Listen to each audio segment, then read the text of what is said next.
Greetings and welcome back to this next installment of Bible Topics that make you say, hmm. And I'm Robin Sweet Ransom. All right, so glad you can join me. So, what do I have in store for you today? I'm glad you asked. Hey, what do you do when your life turns into a living hell? Have you been there? Are you there now? Are you concerned you're headed there? Look at what the screen says here. It says, life is a hell and no one makes it out alive. I'm going to tell you a story, true story. So on Monday of this week, my husband lost his job. My daughter became homeless. And when my husband woke up to start his day, he discovered that both of our kitchen sinks were filled to the brim, water all over the floor, damage done to our flooring.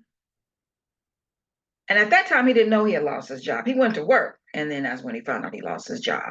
So all of this happened before 8 a.m. I would say that in that moment, it felt like our life was a living hell. Now, there's definitely far worse things that can happen to one, but for us, it was big.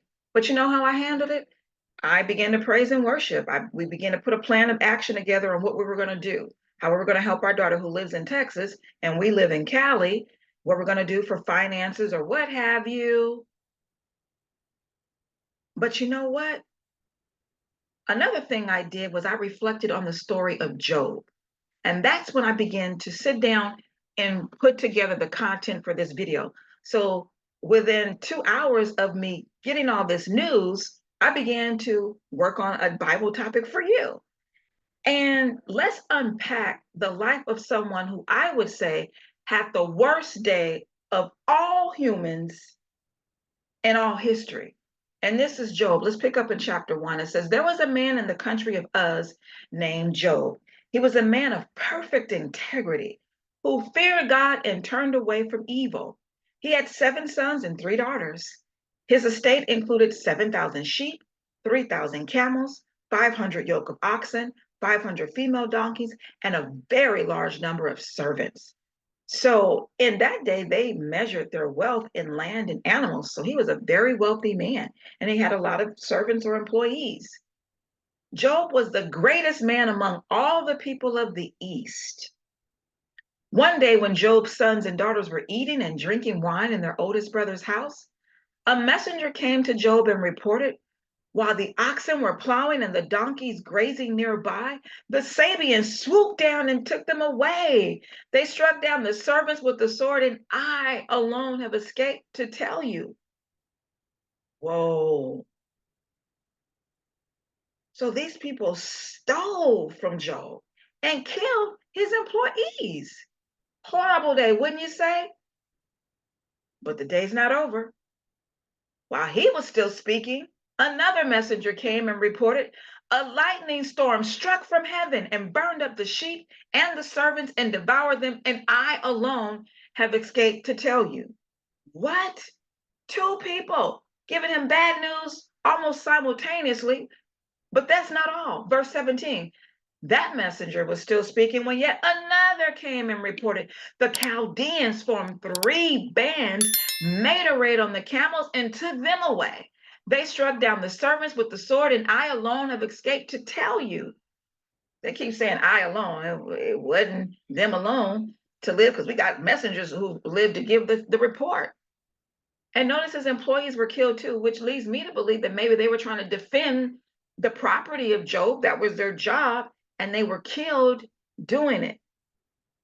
Let's pick up in verse 18.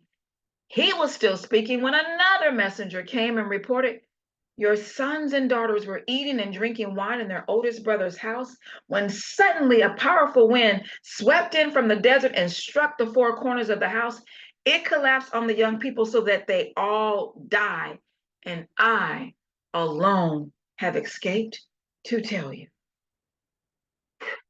I got to catch my breath just reading all of that. Can you imagine? And then 2 of the things that occurred could be misinterpreted to have been attacks from God. A lightning storm struck. Today we call those acts of God. A windstorm came. We call those acts of God, at least insurance companies do.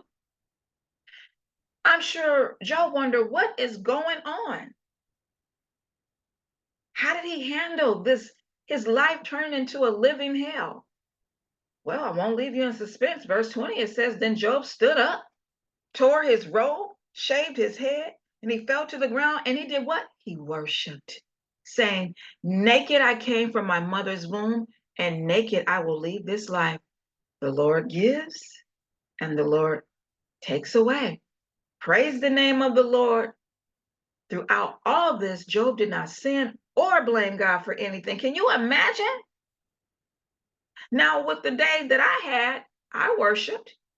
But if I had a day like Job, I don't know that that would have been the first thing I would have done. I think I would have fallen to the floor and cried and asked why. Not Job. And there's more to this story with Job. I invite you to go to the book of Job and find out more about that. But for the sake of time, I'll stay focused on this. Job 42, 1, 2, and 10 says, Then Job replied to the Lord, I know that you can do anything, and no plan of yours can be thwarted. After Job had prayed for his friends, and his friends came to encourage him initially, but then the longer they stayed with Job, they began to blame Job and think, well, you must have done something wrong for all of this to happen, because on top of this, Job got sick with what appeared to be an incurable disease. He even had maggots in his sores, which came from the boils, and he smelled. Even his wife said, Curse God and die. And he said, You speak as a foolish woman. Should we only take what is good from God and not the bad? So he thought this came from God. And so his friends said, You have to do something wrong, because all this hell don't happen to one person unless you've done something wrong. But the Lord rebuked them and said he didn't do anything wrong. So he had to pray for his friends to be forgiven by the Lord. And the Lord restored his prosperity and doubled his previous possessions. So he became twice as wealthy, and his 10 kids were restored. Now, they didn't get resurrected. His wife had to have these kids all over again, but it was 7 boys and 3 girls. And it is said that his girls were the most beautiful in the land. I invite you to go to the link in my description and go to this topic that I covered way back when called Did God Set Job Up? I want you to go there and find out why I asked that question. And you can see an artist's depiction of the boils that Job had to live with for a while there. Now let's go to James chapter 1. Let's bring it back to our day. How are you dealing with your life turning into a living hell? Or how will you deal with it when it happens? How have you dealt with it in the past? James, who happened to be the brother of Jesus Christ, said, Consider it all great joy. What? Joy? Yes, consider it all great joy, my brothers, whenever you experience various trials, knowing that the testing of your faith produces endurance. But endurance must do its complete work so that you may be mature and complete, lacking nothing. Blessed is a man who endures his trials like Job did, because when he passes the test, he will receive the crown of life that he has promised to those who love him. And we see that Job got double for his trouble. No one undergoing a trial should say, I am being tempted by God, for God is not tempted by evil, and he himself doesn't tempt anyone. So there's a difference between temptation and test. The Bible and James explains that temptation is when we're being drawn out by our own evil desires, and all we need is the opportunity to make the desires come together in equal sin. So God doesn't tempt us. Like he wouldn't send us a naked man or a naked woman to tempt us. That's what Satan would do.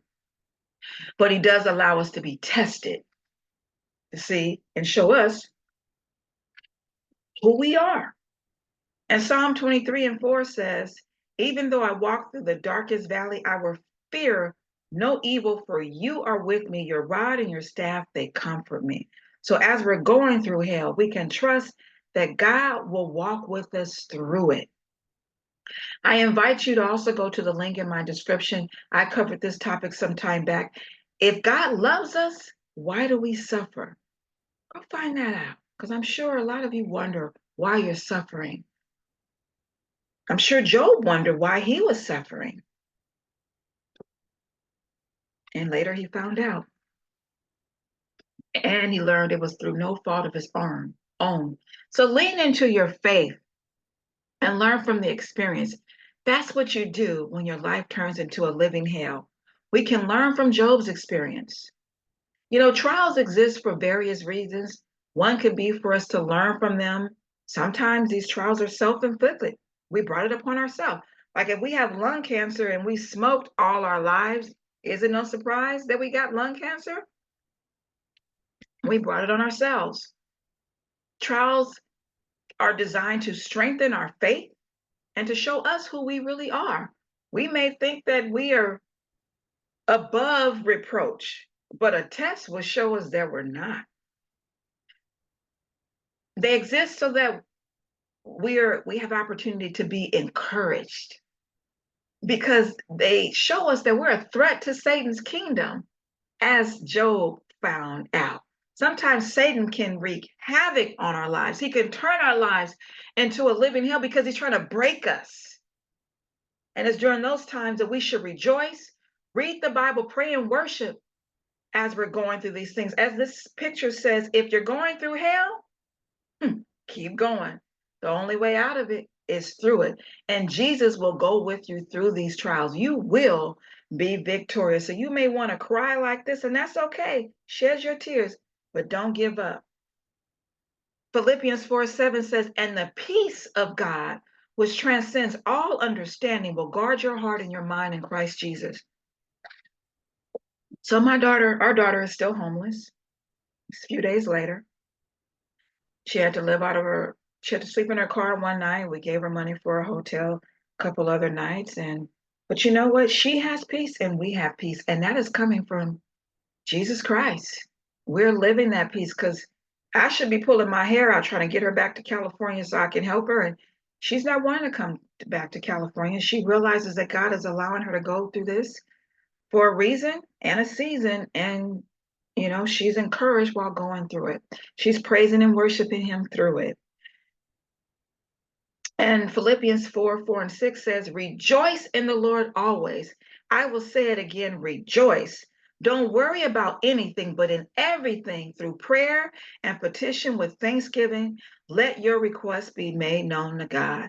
So we've made our requests made known to God regarding our daughter, our job situation. The plumbers came out here to fix the plumbing. So we were without water, the use of our kitchen from Monday to now Friday, and now that's taken care of. And you know, we're still supposed to count it all joy.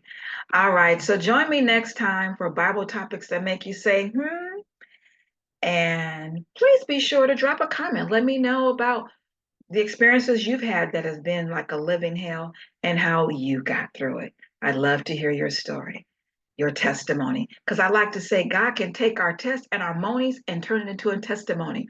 And he can take our mess and turn it into a message. All right, see